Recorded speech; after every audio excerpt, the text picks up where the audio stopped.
దేవుని పరిశుద్ధ నామనకు స్తుతులు స్తోత్రాలు వందనాలు చెల్లిస్తున్నాను. మీ అందరికీ నా వందనాలు. మరొకసారి మిమ్మల్ని వీడియో ద్వారా కలుసుకోవడానికి దేవుడు ఇచ్చిన అవకాశాన్ని బట్టి, ఆరోగ్యాన్ని బట్టి, ఆయుష్ని బట్టి, జీవాన్ని బట్టి, ఊపిరిని బట్టి దేవునికి స్తుతులు స్తోత్రాలు చెల్లిస్తున్నాను. మిమ్మల్ని మరొకసారి కలుసుకోవడానికి మీరు నన్ను ప్రోత్సహిస్తున్న విధానం బట్టి మీకు నా వందనాలు తెలియజేస్తున్నాను. ఈరోజు వాక్యం మనం చూసుకుందాము. మత్తయి సువార్త 7వ అధ్యాయము 7వ వచనం. ఈరోజు వాక్యాంశము మత్తయి సువార్త 7వ అధ్యాయము 7వ వచనం. అడుగుడి మీకు ఇయ్యబడదు. అదొక్కటే చూసుకుందాము. అడుగుడి మీకు ఇయ్యబడదు. అడిగితే ఏమవుతుందంటే ప్రతివాడు పొందుకుంటాడని దేవుని వాక్యం సెలవిస్తుంది. మనం ఏది అడుగుతామో అది ప్రతిదీ పొందుకుంటాం అని దేవుని వాక్యం ఇక్కడ సెలవిస్తుంది. అయితే ఇక్కడ ఒక ఉపమానం చూసుకుందాం. ఈయన ఒక మార్గ మధ్యన వెళుతుండగా యేసుప్రభు వారు శిష్యులు వెళుతుండగా బెతనీయ వెళుతున్నారు. ఎక్కడికి వెళ్తున్నారంటే మార్కు సువార్త 11వ అధ్యాయం 11వ వచనం నుంచి 14వ వచనంలో వరకు చూసుకుంటే వారు మార్గ మధ్యమున బెతనీయకి వెళుతుండగా మార్గ మధ్యంలో యేసుప్రభు వారికి ఆకలి అయిందన్నమాట. ఆకలి కొనను అని ఉంటుంది. ఆయనకి ఆకలి వేసింది. ఆకలి వేసినప్పుడు అంజూరపు చెట్టు ఏమీ కాయలేదు మాట. ఆకులు తప్ప మరి ఏమీ కూడా కనబడలేదు. అంజూరపు పండ్లు కాయలేదు. ఎందువల్లంటే అది అంజూరపు పండ్లు కాసే కాలం కాదు. పండ్లు కాసే కాలం కాదు. అంజూరపు పండ్లు కాసే కాలము కాదు.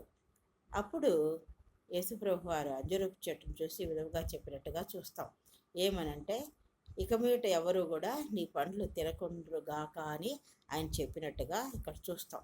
ఆయన ఏమన్నారు? అంజూరపు చెట్టును చూసి ఇక మీదట ఎవరు కూడా నీ పండ్లు తినకుందరుగాక అని చెప్పినట్టుగా చూస్తున్నాం అన్నమాట. ఇది ఎవరు విన్నారు? ఆయన శిష్యులు విన్నారు. ఆయన బెతనీకి వెళ్ళి అక్కడంతా చూసుకుని తిరిగి మళ్ళీ పొద్దున్న వెళుతుండగా వారు మార్గ మధ్యాహ్నం పొద్దున్న వెళుతుండగా అంజూరపు చెట్టు వేళ్ళు మొదలుకొని ఎండిపోయిందంట. అంజూరపు చెట్టు ఏళ్లతో సహా ఎండిపోయి ఉండటం చూచారట. అప్పుడు శిష్యులు చెప్పారు యేసుప్రభు వారికి, ఏమైనా మళ్ళీ మార్కు సువార్త 11వ అధ్యాయంలో చూసుకుంటే ఉంటుందన్నమాట. 11వ అధ్యాయంలో 18వ వచనం నుంచి ఉంటుంది. వారు వెళ్ళి మార్గను పోచుండగా అంజూరపు చెట్టు వేళ్ళు మొదలుకొని ఎండి చూసినప్పుడు అప్పుడు వాళ్ళు బోధకుడా, ఇదిగో నీవు శపించిన అంజూరపు చెట్టు ఏ పండు కాయలేదు, పండ్లు లేవు, ఎండిపోయింది, ఆకులు లేవు, మొత్తము చెట్టు అంతా వేరుతో సహా ఎండిపోయింది అట్టుగా నువ్వు శపించిన చెట్టు ఎండిపోయిందని వాళ్ళతో చెప్పినట్టుగా మనం ఇక్కడ చూడగలుగుతాం అన్నమాట. అప్పుడు యేసుప్రభు వారు వాళ్ళతో ఏం చెప్తున్నారంటే, మీరు దేవుని యందు విశ్వాసం ఉంచితే ఈ కొండ వెళ్ళి అక్కడ పడమంటే పడుతుంది అని ఆ శిష్యులతో చెప్పినట్టుగా మనం చూస్తాం. ఏంటంటే దేవుని యందు విశ్వాసం ఉంచిన వాళ్ళు ఎవరైనా సరే దేవుని యందు మనం విశ్వసించి అడిగినప్పుడు ఎలాంటి కొండలాంటి సమస్య అయినా పెద్ద సమస్య, ఎలాంటి కొండలాంటి పెద్ద సమస్య అయినా ఏదైనా కూడా మనసులో కూడా సందేహించక అది జరుగుతుంది అని నమ్మినప్పుడు ఆ సమస్య జరుగుతుంది. నిశ్చయముగా అందులో జయం వస్తుంది. ఆ కొండలాంటి సమస్య నుండి మనం విడుదల పొందుతామని ఇక్కడ యేసుప్రభు వారు చెప్పినట్టుగా చూస్తున్నాం.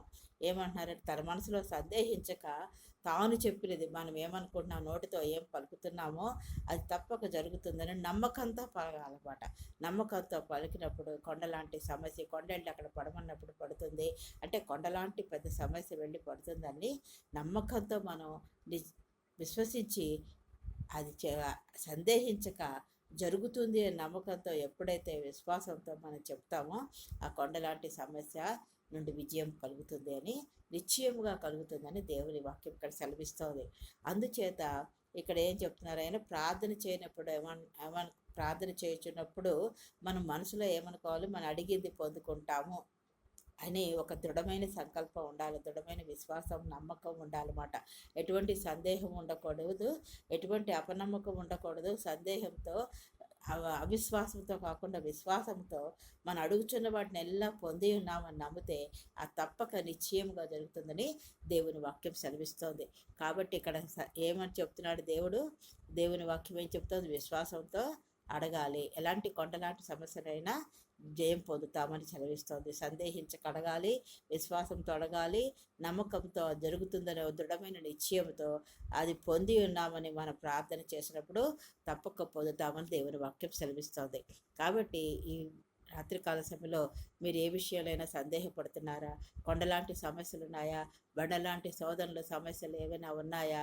వాటన్నిటినీ కూడా మనము ప్రార్థన చేసి మీరు ప్రార్థన చేయాలి. మనం విశ్వాసంతో అడగాలి, అపనమ్మకం లేకుండా నమ్మకంతో అది పొంది ఉన్నామని ఆ ప్రార్థనలో మనము విశ్వసించి అడిగినప్పుడు తప్పక పొందుకుంటామని దేవుని వాక్యం సెలవిస్తుంది. కాబట్టి అటువంటి నమ్మకంతో సందేహం మనసు కాకుండా విశ్వాసంతో అడిగి పొందుకోవాలని, ఆ కొండలాంటి సమస్యల నుండి విడుదల పొందాలని కోరుతూ ఈ వాక్యాన్ని ముగిస్తున్నాను. చిన్న ప్రార్థన చేసుకుందాం.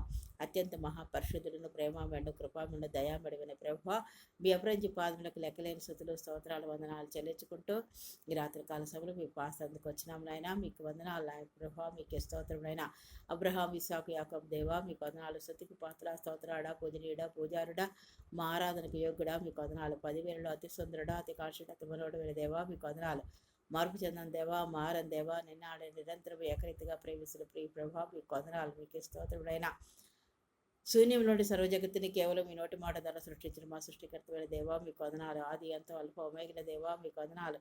నిత్యము దోతకోటి సముద్ర పరిశుద్ధులు పరిశుద్ధులు పరిశుద్ధులు దివారాత్రిలో పగులుపరిచిన ప్రీతి తండ్రి, మీకు వందనాలు. ఈ రాత్రికాల వాక్యాన్ని బట్టి వందనాలు నాయన. సందేహించక విశ్వాసంతో నమ్మకంతో నాయన మేము ప్రార్థన చేసినప్పుడు ఏది అడుగుతామో అలాంటి కొండలాంటి సమస్యల నుండి విడుదలిచ్చి జయమిస్తారని నా ప్రభావం మీ వాక్యం సెలవిస్తుంది. కాబట్టి అటువంటి విశ్వాసంతో, నమ్మకంతో, దృఢ నిశ్చయంతో సందేహించక మేము అడిగి పొందుకోవాలని మీ వాక్యం సెలవిస్తుంది. కాబట్టి అటువంటి విశ్వాసంలో, నమ్మకంలో, అటువంటి ప్రార్థనా జీవితంలో మేము సాగిపోవటకు మీ కృప చూపి మీరే సహాయం చేసి మహింపదమని మీ ప్రియకుమారుడు రక్షకుడు నేను యేసుక్రీస్తు వారి నీ పాదాలు పట్టుకుని అతి మిక్కిలంగా వేడుకొచ్చినాం తండ్రి. ఆమేన్, ఆమేన్. దేవుడి వాక్యం దీవించగాక. మరొకసారి మీ అందరికీ నా వందనాలు. నన్ను మీరు నా గురించి మీరు ప్రార్థన చేయాలని, నన్ను ప్రోత్సహించాలని, బలపరచాలని కోరుస్తూ ఈ వాక్యాన్ని, ఈ ప్రార్థనను ముగిస్తున్నాను. ఆమేన్.